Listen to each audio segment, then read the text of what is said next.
A Bibbia in siciliano. Vangelo di Matteo, capitolo 5, versetti da 23 o 26.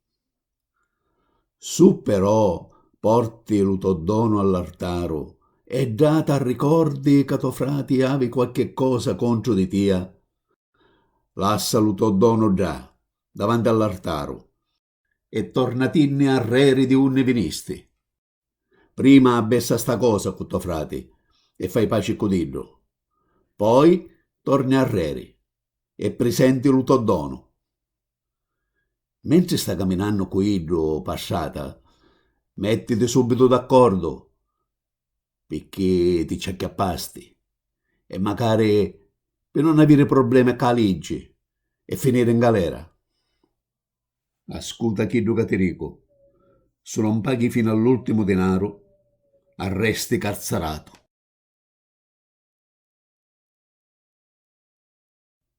Se quindi porti la tua offerta all'altare e lì ricordi che tuo fratello ha qualcosa contro di te, lascia la tua offerta lì davanti all'altare e va via. Prima fa pace con tuo fratello, poi torna e presenta la tua offerta. Trova subito un accordo con il tuo avversario in giudizio, mentre sei ancora per strada con lui, così che non ti consegni in qualche modo al giudice e il giudice alla guardia del tribunale e tu non sia gettato in prigione. In verità ti dico, non uscirai di là finché non avrai pagato anche l'ultima moneta. Note testuali e commento al Vangelo di Matteo, capitolo 5, versetti dal 23 al 25. Cos'è più importante per Dio? La misericordia o il sacrificio?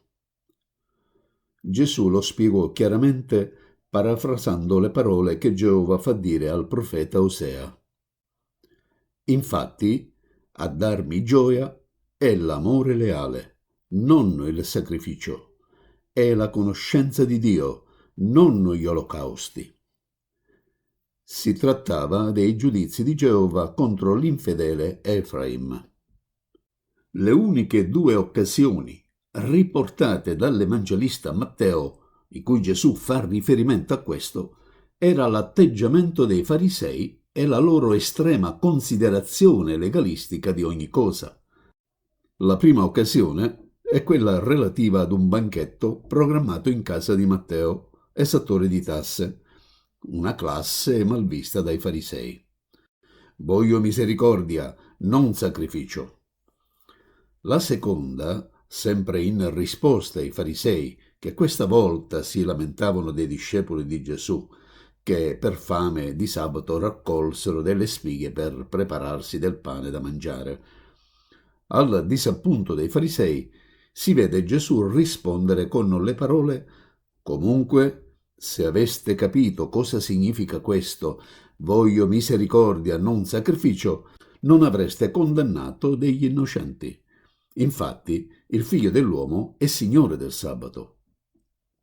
Quindi, Gesù, come sua abitudine, fa degli esempi o fa uso di parabole che servono a specificare che la riconciliazione deve precedere il sacrificio o l'olocausto.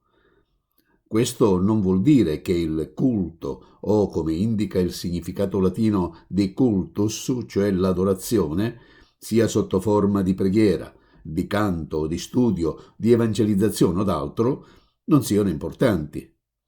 No, il sacrificio più gradito a Dio è la misericordia verso il prossimo, e solo dopo aver appianato il rancore, il versetto 24 invita chi ha il problema a ritornare al cospetto di Dio con la coscienza a posto. È importante il criterio linguistico e grammaticale usato da Gesù.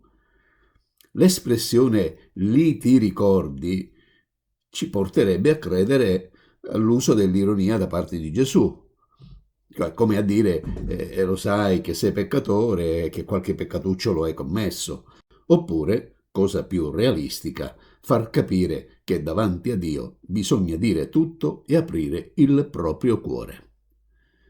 Lì ricordi che la congiunzione ci aiuta a riflettere. Che cosa è successo? Che gli hai fatto? Che ti ha fatto e perché ti stai portando questo peso? La traccia del verso 25 è più profonda. Probabilmente è passato del tempo e Gesù avverte, chi ha torto o ha ragione, di trovare subito un accordo, perché il pericolo di alzare un muro è reale. Ogni passo che continuate a fare per strada è un mattone che fa alzare il muro dell'odio. Questo muro trasforma quello che prima era un fratello in un avversario, perché quei passi stanno portando ad un giudizio, ad una sconfitta. Ecco perché sono usati i due imperativi va via e fa pace, cioè corri, precipitati e una volta che hai abbattuto il muro, ritorna davanti al simbolico altare.